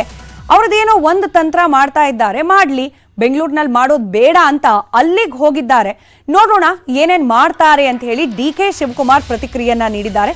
ಯಾವುದೇ ರೀತಿ ಪ್ರಯತ್ನಗಳಾದ್ರೂ ಕೂಡ ಅದಕ್ಕೆ ಕೌಂಟರ್ ರಿಯಾಕ್ಷನ್ ಅನ್ನ ಮಾಡ್ಲಿಕ್ಕೆ ನಾವು ಸಿದ್ಧರಿದ್ದೀವಿ ಅನ್ನೋ ಅರ್ಥದ ಮಾತುಗಳನ್ನಾಡಿದ್ದಾರೆ DK ಶಿವಕುಮಾರ್. ಹಾಗಾದ್ರೆ ಇದೇ ವಿಚಾರಕ್ಕೆ ಸಂಬಂಧಪಟ್ಟಂತೆ ಉಪಮುಖ್ಯಮಂತ್ರಿ DK ಶಿವಕುಮಾರ್ ಕೂಡ ಮಾತನಾಡಿದ್ದಾರೆ. ಹಾಗೆ ಕೃಷ್ಣ ಬೈರೇಗೌಡರು ಸಚಿವರು ಅವರು ಕೂಡ ರಿಯಾಕ್ಟ್ ಮಾಡಿದ್ದಾರೆ. ಈ ವಿದೇಶ ಪ್ರವಾಸ ಸರ್ಕಾರ ಬೀಳಿಸುವ ಪ್ರಯತ್ನದ ಕುರಿತಾಗಿ ಏನ್ ಮಾತನಾಡಿದ್ದಾರೆ ಇಬ್ರು ಕೇಳೋಣ. ಸಿಂಗಾಪುರದಲ್ಲಿ ಸರ್ಕಾರ ಬೆಳೆಸುವಂತ ಕೆಲಸ ನೋಡೋಣ, ನಮಗೂ ಎಲ್ಲ ಕೆಲವು ಇನ್ಫಾರ್ಮೇಶನ್ ಇದೆ ಸರ್. ಎಲ್ಲ ಅವ್ರದ್ದೇನೋ ಒಂದು ತಂತ್ರ ಬೆಂಗಳೂರಲ್ಲಿ ಮಾಡೋದ್ ಬಿಟ್ಟು ಈಗ ಎಲ್ಲ ಹೊರಗಡೆ ಹೋಗಿ ಮಾಡಕ್ಕೇನೋ ನಡೀತಾ ಇದೆ, ಗೊತ್ತಿದೆ ಹೇಳಿ. ಸಿಂಗಾಪುರದಲ್ಲಿ ಸರ್ಕಾರ ಬೆಳೆಸುವಂತ ಕೆಲಸ ನೋಡೋಣ, ನಮಗೂ ಎಲ್ಲ ಕೆಲವು ಇನ್ಫಾರ್ಮೇಶನ್ ಇದೆ ಸರ್. ಎಲ್ಲ ಅವ್ರದ್ದೇನೋ ಒಂದು ತಂತ್ರ ಬೆಂಗಳೂರಲ್ಲಿ ಮಾಡೋದ್ ಬಿಟ್ಟು ಈಗ ಎಲ್ಲ ಹೊರಗಡೆ ಹೋಗಿ ಮಾಡಕ್ಕೇನೋ ನಡೀತಾ ಇದೆ, ಗೊತ್ತಿದೆ ಹೇಳಿ. ಬಿಜೆಪಿ ಅವರು ತಾವೇ ನೋಡಿದಿರಿ, ದೇಶಾದ್ಯಂತ ಜನಗಳಿಂದ ಆಯ್ಕೆ ಆದಂಥ ಸರ್ಕಾರಗಳನ್ನು ಉರುಳಿಸುವುದರಲ್ಲಿ ಪರಿಣಿತರಿದ್ದಾರೆ. ಅವರು ಅಧಿಕಾರವನ್ನು, ಕೇಂದ್ರ ಸರ್ಕಾರದ ಅಧಿಕಾರವನ್ನು ದುರ್ಬಳಕೆ ಮಾಡಿಕೊಂಡು ಅನೇಕ ಚುನಾಯಿತ ಸರ್ಕಾರಗಳನ್ನು ಪತನ ಮಾಡಿಸಿದ್ದಾರೆ ಈಗಾಗಲೇ. ಹಾಗಾಗಿ ಆ ಹಿನ್ನೆಲೆಯಲ್ಲಿ ನಮ್ಮ ಎಚ್ಚರಿಕೆಯಲ್ಲಿ ನಾವು ಇರಬೇಕಾಗತ್ತೆ. ಅವರು ಯಾವುದಕ್ಕೂ ಕೂಡ ಅವರು ಹೇಸೋದಿಲ್ಲ, ಯಾವುದಕ್ಕೂ ಅವರು ಸರಿ ತಪ್ಪು ಅನ್ನುವಂಥದ್ದು ಇಲ್ಲ. ಎಲ್ಲವೂ ಸಹ ಪ್ರಜಾಪ್ರಭುತ್ವದ ವಿರುದ್ಧವಾಗಿ ಏನೆಲ್ಲ ಮಾಡಿದ್ದಾರೆ ಅನ್ನೋದು ನಮ್ಮ ಕಣ್ಮುಂದೆ ಇದೆ. ಸೊ ಹಾಗಾಗಿ ಆ ಹಿನ್ನೆಲೆಯಲ್ಲಿ ಮಾನ್ಯ ಉಪಮುಖ್ಯಮಂತ್ರಿಗಳು ಹೇಳಿದ್ದಾರೆ. ಪ್ಲಸ್ ಅವರಿಗೆ ಸ್ವಲ್ಪ ಬೇರೆ ಮಾಹಿತಿನೂ ಕೂಡ ಇರಬಹುದು. ಆದರೆ ಬಿಜೆಪಿಯವರು ಹಿಂದಿನ ಮುಖ್ಯಮಂತ್ರಿಗಳೇ ಹೇಳಿದಾರಲ್ಲ, ಏನು ಪಾರ್ಲಿಮೆಂಟ್ ಎಲೆಕ್ಷನ್ ಆದ್ಮೇಲೆ ಅಂತ. ಸೊ ಅದಕ್ಕೆ ಅವರೇ ಹೇಳಿದ್ದಾರೆ, ನಾನಲ್ಲ. ಅವರು ಯಾರು ಎಕ್ಸ್ CM ಅವರು ಅಥವಾ ಎಕ್ಸ್ ಮಿನಿಸ್ಟರ್ ಯಾರೋ ಒಂದು 15 days ಹಿಂದೆ ಒಂದು ಸ್ಟೇಟ್ಮೆಂಟ್ ಕೊಟ್ಟಿದ್ದು ನಾನು ನೋಡಿದ್ದೇನೆ. ಏನು ಪಾರ್ಲಿಮೆಂಟ್ ಎಲೆಕ್ಷನ್ ಆದ್ಮೇಲೆ ಸರ್ಕಾರ ಏನೋ ಮಾಡ್ತೀವಿ ಅಂತ. ಸೊ ಹಾಗಾಗಿ ಅವರೇ ಹೇಳಿರೋ ಪ್ರಕಾರ ಪೂರ್ವ ಸಿದ್ಧತೆ ಮಾಡ್ತಾ ಇದ್ರು ಇರಬಹುದಲ್ವಾ? ಇಲ್ಲ, ಅದು ಯಾರು ಅಂತ ನಮಗೆ ಗೊತ್ತಿಲ್ಲ. ಯಾರು ಸಿಂಗಾಪುರಲ್ಲಿ ಕೂತ್ಕೊಂಡು ಸರ್ಕಾರ ಬೀಳಿಸುವಂಥ ಕೆಲಸ ಯಾರು ಮಾಡಿದ್ದಾರೆ ಅಂತ ನಮಗೆ ಗೊತ್ತಿಲ್ಲ. ಇವಾಗ ನಮ್ಮ ಅಧ್ಯಕ್ಷರು DK ಶಿವಕುಮಾರ್ ಸಾಹೇಬರು ಹೇಳಿದ್ದಾರೆ ಅಂತ ನೀವು ಹೇಳ್ತಾ ಇರೋದು ನಮ್ಮ ಗಮನಕ್ಕೆ ಬಂದಿದೆ. ಒಂದು ಮಾತ್ರ ತಿಳ್ಕೊಳ್ಳಿ, ಈ ಕಾಂಗ್ರೆಸ್ ಸರ್ಕಾರವನ್ನು ಬೀಳಿಸುವಷ್ಟು ಶಕ್ತಿ ಯಾರಿಗೂ ಇಲ್ಲ. ಕಾಂಗ್ರೆಸ್ ಸರ್ಕಾರ ನಾವು 136 ಜನ ಶಾಸಕರಿದ್ದೀವಿ, ಯಾರೂ ಬೀಳಿಸೋದಕ್ಕಾಗೋದಿಲ್ಲ, ಯಾರ ಕೈಯಲ್ಲಿ ಏನು ಮಾಡೋಕ್ಕಾಗೋದಿಲ್ಲ. ಸುಮ್ಮನೆ ಏನೋ ಹೇಳ್ಕೊಂಡು ಓಡಾಡ್ಕೊಂಡು ಸುತ್ಕೊಂಡಿರ್ಬೋದು ಯಾರನ್ನ, ಅಷ್ಟೇ ತಾನೇ. ಇದು ಬೀಳಿಸೋ ಅಂತ ಕೆಲಸ ಯಾರು ಮಾಡೋಕ್ಕಾಗಲ್ಲ, ಆ ಶಕ್ತಿನೂ ಯಾರಿಗೂ ಇಲ್ಲ. ಇದರಲ್ಲಿ ಬಂದ್ಬಿಟ್ಟು ನಮ್ಮ DK ಶಿವಕುಮಾರ್ ಸಾಹೇಬರು ಅಧ್ಯಕ್ಷರು, ನಮ್ಮ ಸಿದ್ದರಾಮಯ್ಯ ಇರೋವರೆಗೂ ಯಾವುದೂ ಕದಲ್ಸೋಕ್ಕಾಗೋದಿಲ್ಲ. ಒಂಥರ ಅವರಿಬ್ಬರು ನಮಗೆ ಬಂದ್ಬಿಟ್ಟೆ, ನಮಗೆ ನಮ್ಮ ಅಂತರ್ಗಂಗೆ ಬೆಟ್ಟ ಇದ್ದಂಗೆ. ನಮಗೆ ಅವರು ಅಂತರ್ಗಂಗೆ ಬೆಟ್ಟ ಇದ್ದಾಗ ಆ ಬೆಟ್ಟನ ಯಾರು ಕದಲ್ಸೋಕ್ಕಾಗೋದಿಲ್ಲ. ಅದರಿಂದ ಯಾರು ಮಾತಾಡೋರು ಮಾತಾಡ್ಕೋಬೋದು, ಇವು ಬಂದು ಯಾರನ್ನ ಮಾತಾಡ್ಕೊಂಡು ಹೋಗ್ಬೋದು, ಇದು ಅದು ಅಂತ ಹೇಳ್ಬೋದು. ಅದನ್ನು ನಾವೇನು ಮಾಡೋಕ್ಕಾಗಲ್ಲ, ಅವ್ರು ಮಾತಾಡ್ಕೊಳ್ಳಿ. ಅದೇ ಸರ್ಕಾರ ಸುಭಿಕ್ಷವಾಗಿದೆ, ಚೆನ್ನಾಗಿ ನಡೀತಾ ಇದೆ, ಖುಷಿಯಾಗಿದೆ ನಮ್ಮೆಲ್ಲ. ಸರ್ಕಾರ ಕೆಡವೋ ಪ್ಲಾನಿಂಗ್ ನ ವಿಚಾರಕ್ಕೆ ಕಾಂಗ್ರೆಸ್ ನಾಯಕರ ಮಾತುಗಳಾದ್ರೆ, ಇತ್ತ ಶಿವಮೊಗ್ಗ ಜಿಲ್ಲೆ ತೀರ್ಥಹಳ್ಳಿಯಲ್ಲಿ ಮಾಜಿ ಸಚಿವರು ಅರಗ ಜ್ಞಾನೇಂದ್ರ ಮಾತನಾಡಿದ್ದಾರೆ. ರಾಜ್ಯದಲ್ಲಿನ ಕಾಂಗ್ರೆಸ್ ಸರ್ಕಾರವನ್ನ ಕೆಡವೋಕೆ ಯಾರು ಪ್ಲಾನ್ ಮಾಡೋದೇ ಬೇಡ, ಕಾಂಗ್ರೆಸ್ನವರೇ ತಮ್ಮ ಸರ್ಕಾರವನ್ನ ಕೆಡವಿಕೊಳ್ತಾರೆ ಎಂದಿದ್ದಾರೆ. ಬೈತಾರವರು ಹಿಂದಿನ ಸರ್ಕಾರಕ್ಕೆ ಮತ್ತು ಕೇಂದ್ರ ಸರ್ಕಾರ. ಖಂಡಿತ ಈ ಪ್ಲಾನ್ ಮಾಡೋದೇ ಬೇಡ ಸರ್, ಅವರಾಗೆ ಬೀಳ್ತಾರೆ. ಅವ್ರು ನಡ್ಕೊಳ್ಳುವಂಥ ರೀತಿ ನೋಡಿ, ಯಾರೂ ಪ್ಲಾನ್ ಮಾಡೋದು ಬೇಡ. ಒಂಥರ 135 ಸೀಟ್ ಬಂದಿದೆ ಅನ್ನುವಂಥ ಮದದಲ್ಲಿ ಇವತ್ತು ಆ ಸರ್ಕಾರ ಕೆಲಸ ಮಾಡ್ತಾಯಿದೆ. ಬಜೆಟ್ ಕೊಟ್ಟರೆ 37 ಕಡೆಗಳಲ್ಲಿ ಬೈತಾರವರು ಹಿಂದಿನ ಸರ್ಕಾರಕ್ಕೆ ಮತ್ತು ಕೇಂದ್ರ ಸರ್ಕಾರ. ಕೇಂದ್ರ ಸರ್ಕಾರ ಎಷ್ಟು ಒಳ್ಳೆಯ ಮಾಡಿದೆ, ಈಗೇನು ಕಮ್ಮಿ ಆಗಿದೆ ಅನ್ನುವಂಥದ್ದು ನಾನು ಮೊನ್ನೆ 2 ಗಂಟೆ ಸ್ಪೀಚ್ನಲ್ಲಿ ಹೇಳಿದ್ದೇನೆ. ನಾನು ದುರದೃಷ್ಟ ಅಂದರೆ ಪತ್ರಿಕೆಗಳಲ್ಲಿ 2 ಲೈನು ಬರಲ್ಲ, ಕೆಲವು ಪತ್ರಿಕೆಗಳಲ್ಲಿ 2 ಗಂಟೆ ನಾನು ಮಾತಾಡಿದ್ದೇನೆ ಅದ್ರ ಬಗ್ಗೆ ಅಧ್ಯಯನ ಮಾಡಿ. ಹಾಗಾಗಿ ಮೊನ್ನೆ ದಿನ ಹರಿಪ್ರಸಾದ್ ಅವರು ಅವ್ರ ಮುಖಂಡರೇ ಹೇಳಿದ್ದಾರೆ, ಇಂಥ ವಾಯ್ಸ್ಗಳೆಲ್ಲ ಬರ್ತಾ ಇದ್ದಾವೆ. ಸದ್ಯದಲ್ಲೇ ಏನಾಗ್ತದೆ ಹೇಳಲಿಕ್ಕಾಗಲ್ಲ. ಖಂಡಿತ ಈ ಪ್ಲ್ಯಾನ್ ಮಾಡೋದು. Welcome back. ಪಂಚ ಗ್ಯಾರಂಟಿಗಳ ಪೈಕಿ ಬಹು ನಿರೀಕ್ಷಿತ ಅನ್ನೋ ಮಟ್ಟದಲ್ಲಿ ಸುದ್ದಿ ಆಗಿದ್ದು ಗೃಹಲಕ್ಷ್ಮಿ ಯೋಜನೆ. ಹಾಗಾದ್ರೆ ಮುಂದಿನ ಸುದ್ದಿ ಕೂಡ ಅದೇ ಯೋಜನೆಗೆ ಸಂಬಂಧಪಟ್ಟದ್ದು. ಅದರ ಸುತ್ತ ಇರೋ 3 ಪ್ರಶ್ನೆಗಳನ್ನ ಗಮನಿಸ್ತಾ ಹೋಗೋಣ. ಮೊದಲ ಪ್ರಶ್ನೆ ಯಾವುದು ಅನ್ನೋದು, ಗೃಹಲಕ್ಷ್ಮಿ ಯೋಜನೆಗೆ ಸಂಬಂಧಪಟ್ಟಂತೆ ನಿನ್ನೆ ಮೊನ್ನೆಯಿಂದ ಆಗ್ತಾ ಇರುವ ಕೆಲವೊಂದಷ್ಟು ಗೊಂದಲಗಳನ್ನ ಗಮನಿಸಿದ್ವಿ. ನಿನ್ನೆ ರಜೆ ಅರ್ಜಿ ಸ್ವೀಕಾರ ಆಗೋದಿಲ್ಲ ಅಂತ ಹೇಳಿದ್ರು ಕೂಡ ಈ ಬೆಂಗಳೂರು 1 ಕರ್ನಾಟಕ 1 ರೀತಿಯ ಸಿಬ್ಬಂದಿ ಮೇಲೆ ಜನ ರೊಚ್ಚಿಗೆದ್ದನ್ನ ಕೂಡ ಗಮನಿಸಿದ್ವಿ. ಹಾಗಾದ್ರೆ ಸದ್ಯಕ್ಕೆ ಯಾವ ರೀತಿ ಇದೆ ಪರಿಸ್ಥಿತಿ, ಇವತ್ತು ಯಾವ ವಿಚಾರಕ್ಕೆ ಸದ್ದು ಮಾಡ್ತಾ ಇದೆ ಅನ್ನೋ ಪ್ರಶ್ನೆಗೆ ಉತ್ತರ, ನೋಂದಣಿಗೆ ಮಹಿಳೆಯರು ಇವತ್ತು ಕೂಡ ಪರದಾಡ್ತಿರುವ ದೃಶ್ಯ ಕೆಲ ಕಡೆಗಳಲ್ಲಿ ಕಾಣೋಕ್ ಸಿಕ್ಕಿದೆ. ಹಾಗಾದ್ರೆ ಯಾಕಾಗ್ತಿದೆ ಈ ಸಮಸ್ಯೆ ಅನ್ನೋದಕ್ಕೆ ಉತ್ತರ, ಸರ್ವರ್ ಸಮಸ್ಯೆ. ಒಟ್ಟೊಟ್ಟಿಗೆ ಬಹಳಷ್ಟು ಜನ ಒಂದೇ ಸತಿಗೆ ಒಂದೇ ವೆಬ್ಸೈಟ್ ನಲ್ಲಿ ಲಾಗಿನ್ ಆಗಿ ಅರ್ಜಿ ಸಲ್ಲಿಕೆ ಮಾಡ್ಲಿಕ್ಕೆ ಪ್ರಯತ್ನ ಪಟ್ಟಾಗ ಸಹಜವಾಗಿ ಅದರಲ್ಲೂ ಗವರ್ಮೆಂಟ್ ಸರ್ವರ್ಗಳು, ವೆಬ್ಸೈಟ್ನ ಸರ್ವರ್ಗಳಲ್ಲಿ ಪದೇ ಪದೇ ಈ ರೀತಿಯ ಸರ್ವರ್ ಡೌನ್ ಸಮಸ್ಯೆ ಆಗೋದನ್ನ ಗಮನಿಸ್ತಲೇ ಇರ್ತೀವಿ. ಈಗ ಗೃಹಲಕ್ಷ್ಮಿ ಯೋಜನೆಗೂ ಕೂಡ ಸರ್ವರ್ ಕಾಟ ಮುಂದುವರೆದಿದೆ. ಹಾಗಾದ್ರೆ ಯಾವ ರೀತಿ ಸಮಸ್ಯೆ ಆಗ್ತಾ ಇದೆ ಗಮನಿಸ್ತಾ ಹೋಗೋಣ. 3 ದಿನಗಳಲ್ಲಿ 22 ಲಕ್ಷ ಮಹಿಳೆಯರು ನೋಂದಣಿಯನ್ನ ಮಾಡಿಕೊಂಡಿದ್ದಾರೆ ಗೃಹಲಕ್ಷ್ಮಿ ಯೋಜನೆಗೆ. ಇವತ್ತು ಬೆಳಗ್ಗೆಯಿಂದ ಹಲವೆಡೆ ನೋಂದಣಿಗೆ ಹಿನ್ನಡೆ ಆಗಿದೆ. ಕಾರಣ ಸರ್ವರ್ನ ಸಮಸ್ಯೆ ಅಂತ ಹೇಳಿ ಸಿಬ್ಬಂದಿಗಳು ಹೇಳ್ತಿದ್ದಾರಂತೆ. ತೀರ್ಥಹಳ್ಳಿಯಲ್ಲಿ ಅಧಿಕಾರಿಗಳಿಗೆ ಅರಗ ಜ್ಞಾನೇಂದ್ರ ಅವರು ತರಾಟೆಗೆ ತೆಗೆದುಕೊಂಡಿದ್ದಾರೆ. ಇತ್ತ ಚಾಮರಾಜನಗರದಲ್ಲಿ 10 ಸಮಸ್ಯೆಗಳಾಗ್ತಾ ಇದೆ, ಗೊಂದಲಗಳಾಗ್ತಾ ಇದೆ ಈ ಅರ್ಜಿ ಹಾಗೆ ನೋಂದಣಿ ಪ್ರಕ್ರಿಯೆಯಲ್ಲಿ ಅನ್ನೋ ಮಾಹಿತಿ ಲಭ್ಯವಾಗ್ತಾ ಇದೆ. ಬಹುತೇಕ ಕಡೆಗಳಲ್ಲಿ ಸರಾಗವಾಗಿ ನಡೀತಾ ಇದ್ರೂ ಕೂಡ ಅರ್ಜಿ ಭರ್ತಿ ಮಾಡುವ ಪ್ರಕ್ರಿಯೆ ಕೆಲವೊಂದಷ್ಟು ಕಡೆಗಳಲ್ಲಿ ಮಾತ್ರ ಈ ಒಂದು ಸಮಸ್ಯೆ ಎದುರಾಗಿದೆ. ಇನ್ಫ್ಯಾಕ್ಟ್ ಒಂದು ಮೆಸೇಜ್ ಕಳಿಸ್ತೀವಿ, ಆ ಮೆಸೇಜ್ ನಲ್ಲಿ ಯಾವಾಗ ಎಲ್ಲಿಗೆ ಹೋಗ್ಬೇಕು ಅನ್ನೋದ್ರ ಬಗ್ಗೆ ನಾವು ಮಾಹಿತಿ ಕೊಡ್ತೀವಿ, ಆ ಸಮಯಕ್ಕೆ ಹೋಗಿ ಅಂತ ಹೇಳಿ ಕ್ಲಿಯರ್ ಕಟ್ ಆದ ಇನ್ಸ್ಟ್ರಕ್ಷನ್ಸ್ ಇದ್ರೂ ಕೂಡ ಜನ ಆದಷ್ಟು ಬೇಗ ನಮ್ದು ಅರ್ಜಿ ಸ್ವೀಕಾರ ಆಗ್ಬಿಡ್ಲಿ, ರಿಜಿಸ್ಟ್ರೇಷನ್ ಆಗೋಗ್ಬಿಡ್ಲಿ ಅಂತ ಹೇಳಿ ಮೆಸೇಜ್ ಬರ್ದೇ ಹೋದ್ರೂ ಕೂಡ ಈ ಅರ್ಜಿ ಸ್ವೀಕಾರ ಮಾಡುವ ಕೇಂದ್ರಗಳತ್ತ ದೌಡಾಯಿಸ್ತಿರೋದ್ರಿಂದಾಗಿಯೂ ಕೂಡ ಈ ಸಮಸ್ಯೆ ಮತ್ತಷ್ಟು ಹೆಚ್ಚಾಗ್ತಿದೆ.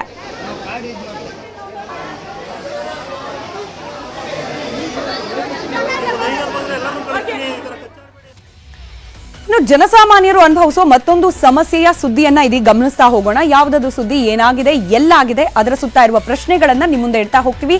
ಮೊದಲ ಪ್ರಶ್ನೆ ಏನು ಅನ್ನೋದು, ಹದಗೆಟ್ಟು ಹೋಗಿದೆ ರಸ್ತೆ ಎಲ್ಲಿ ಅನ್ನೋ ಎರಡನೇ ಪ್ರಶ್ನೆಗೆ ಉತ್ತರ ಕೊಪ್ಪಳದ ಗಡಿ ಗ್ರಾಮ ಬೆಳಗಟ್ಟಿ ಅನ್ನೋ ಗ್ರಾಮದಲ್ಲಿ ಅಲ್ಲಿರೋ ರಸ್ತೆ ಸಂಪೂರ್ಣವಾಗಿ ಹಾಳಾಗಿ ಹೋಗಿದೆ ಅನ್ನೋ ಆರೋಪ ಅಲ್ಲಿನ ಗ್ರಾಮಸ್ಥರಿದ್ರು. ಹಾಗಾದ್ರೆ ಯಾವ ರೀತಿ ಪರಿಣಮಿಸ್ತಾ ಇದೆ ಈ ಹದಗೆಟ್ಟಿರೋ ರಸ್ತೆ ಅಂದ್ರೆ ಸಂಚಾರಕ್ಕೆ ಸಹಜವಾಗಿ ಸಂಚಕಾರ.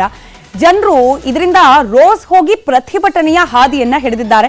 ಈ ರಸ್ತೆಯನ್ನ ದುರಸ್ತಿ ಮಾಡಿಕೊಡಿ, ಇದರಿಂದ ಆಗುವ ಅನಾಹುತಗಳನ್ನ ಆ ಮೂಲಕ ತಪ್ಪಿಸಿ ಅಂತ ಹೇಳಿ. ಹಾಗಾದ್ರೆ ಯಾವ ರೀತಿ ಇದೆ ಕೊಪ್ಪಳದ ಈ ಗಡಿ ಗ್ರಾಮದ ರಸ್ತೆಯ ಪರಿಸ್ಥಿತಿ ಗಮನಿಸ್ತಾ ಹೋಗೋಣ. ಇದು ರಸ್ತೆ ಅಂತ ಕರೆಸ್ಕೊಳ್ಳಿಕ್ಕೂ ಕೂಡ ಯೋಗ್ಯತೆಯನ್ನ ಉಳಿಸ್ಕೊಂಡಿಲ್ಲ ಅನ್ನೋದು ಆ ಗ್ರಾಮಸ್ಥರ ಆರೋಪ. ಅಕ್ಷರಶಃ ಕೆಸರು ಗದ್ದೆ ಅಂತ ಆಗೋಗ್ಬಿಟ್ಟಿದೆ ರಸ್ತೆ. ಕೊಪ್ಪಳ ಗಡಿ ಗ್ರಾಮದಲ್ಲಿ ಇರುವ ಅವ್ಯವಸ್ಥೆಯ ದೃಶ್ಯಗಳಿದು. ಇನ್ನು ಜನಪ್ರತಿನಿಧಿಗಳ ನಿರ್ಲಕ್ಷ್ಯವೇ ಇದಕ್ಕೆ ಕಾರಣ ಅನ್ನೋದು ಅಲ್ಲಿನ ಜನರ ಆಕ್ರೋಶ ಹಾಗೆ ಅಸಮಾಧಾನಕ್ಕೆ ಕಾರಣ. ರಸ್ತೆಯಲ್ಲಿ ಮೊಣಕಾಲಿನವರೆಗೂ ಕೂಡ ಗುಂಡಿಗಳಿದೆ. ಹೇಳ್ಕೊಳ್ಳೋದಕ್ಕೆ ಇದು ರಾಜ್ಯ ಹೆದ್ದಾರಿ, ಕಲ್ಮಲ ಹಾಗೆ ಶಿಗ್ಗಾಂವ್ ನಡುವೆ ಸಂಪರ್ಕ ಕಲ್ಪಿಸುವಂತಹ ಹೆದ್ದಾರಿ ಇದು. ಆದ್ರೆ ಇದರ ಅಧೋಗತಿಯನ್ನ ನೋಡಿದ್ರೆ ಇದನ್ನ ರಸ್ತೆ ಅಂತ ಕರೀಲಿಕ್ಕೂ ಕೂಡ ಸಾಧ್ಯವಿಲ್ಲ, ಆ ರೀತಿಯಲ್ಲಿ ಇದೆ ಅನ್ನೋದು ಗ್ರಾಮಸ್ಥರ ಆರೋಪ. ಕೊಪ್ಪಳ ತಾಲೂಕಿನ ಕೊನೆಯ ಗ್ರಾಮ ಇದು ಬೆಳಗಟ್ಟಿ ಅಂತ ಹೇಳಿ. ಈ ರಸ್ತೆಯಲ್ಲಿರೋ ಈ ಒಂದು ಗ್ರಾಮದಲ್ಲಿರುವ ರಸ್ತೆಯನ್ನ ತಕ್ಷಣಕ್ಕೆ ಸರಿಪಡಿಸಿ ಅಂತ ಹೇಳಿ ಗ್ರಾಮಸ್ಥರು ಆಗ್ರಹಿಸುತ್ತಿದ್ದಾರೆ. ಇನ್ನು ಹೋರಾಟ ಮಾಡಿದ್ರೆ ರಸ್ತೆ ಸರಿ ಹೋಗುತ್ತಾ ಅನ್ನೋ ಪ್ರಶ್ನೆ ಜೊತೆಗೆ ಸದ್ಯಕ್ಕೆ ಅಲ್ಲಿರುವ ಪರಿಸ್ಥಿತಿಯನ್ನ ಕೂಡ ಇನ್ನಷ್ಟು ಆಳವಾಗಿ ಗಮನಿಸ್ತಾ ಹೋಗೋಣ. ವಾಹನಗಳು ಇನ್ ಕೇಸ್ ಏನಾದ್ರೂ ಆ ರಸ್ತೆಯಲ್ಲಿ ಹೋದ್ರೆ ಕರೆಕ್ಟಾಗಿ ಹೋಗೋದಕ್ಕೆ ಸಾಧ್ಯನೇ ಇಲ್ಲ. ಓಲಾಡ್ತಾ ತೇಲಾಡ್ತಾ ಸಂಚಾರ ಮಾಡಬೇಕು ವಾಹನಗಳು ಅನ್ನೋ ಪರಿಸ್ಥಿತಿ. ವಾಹನ ಸವಾರರು ಜೀವವನ್ನ ಕೈಯಲ್ಲಿ ಹಿಡ್ಕೊಂಡೇ ಓಡಾಡಬೇಕು. ಜನಪ್ರತಿನಿಧಿಗಳು ಹಾಗೆ ಅಧಿಕಾರಿಗಳಿಗೆ ಎಷ್ಟೇ ಗಮನಕ್ಕೆ ತಂದ್ರೂ ಕೂಡ ಪ್ರಯೋಜನ ಆಗ್ತಾ ಇಲ್ಲ. ಅವರ ನಿರ್ಲಕ್ಷ್ಯ ಅದೇ ರೀತಿಯಲ್ಲಿ ಮುಂದುವರೆದಿದೆ ಅನ್ನೋದು ಜನರ ಆಕ್ರೋಶ. ಅಳವಂಡಿ ಗ್ರಾಮಸ್ಥರ ಹೋರಾಟದಿಂದಾಗಿ ಅಳವಂಡಿವರೆಗೆ ರಸ್ತೆ ಮಾಡಿದ್ದಾರೆ. ಅಂದ್ರೆ ಯಾವ ಗ್ರಾಮದವರು ಪ್ರೊಟೆಸ್ಟ್ ಮಾಡಿದ್ರು ಅಲ್ಲಿವರೆಗೂ ಮಾತ್ರ ರಸ್ತೆಯನ್ನ ಸರಿಪಡಿಸಿದ್ದಾರೆ. ಆದ್ರೆ ಅಲ್ಲಿಂದ ಮುಂದೆ ಅಂದ್ರೆ ಅಳವಂಡಿಯಿಂದ ಬೆಳಗಟ್ಟಿವರೆಗೆ 10 ಕಿಲೋಮೀಟರ್ ರಸ್ತೆ, ಅದರ ಕಡೆ ಗಮನನೇ ಕೊಟ್ಟಿಲ್ಲ ಸಂಬಂಧಪಟ್ಟ ಅಧಿಕಾರಿಗಳು.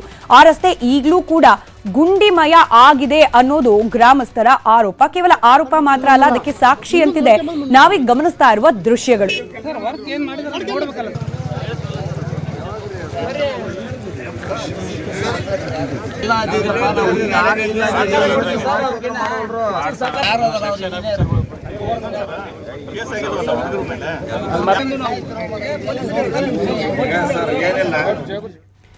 ಇದು ಇವತ್ತಿನ 3 ಗಂಟೆ 3 ಪ್ರಶ್ನೆ. ನೋಡ್ತಾ ಇರಿ ನ್ಯೂಸ್ 18, ಜಾಲ ನಮ್ಮದು, ಬಲ ನಿಮ್ಮದು.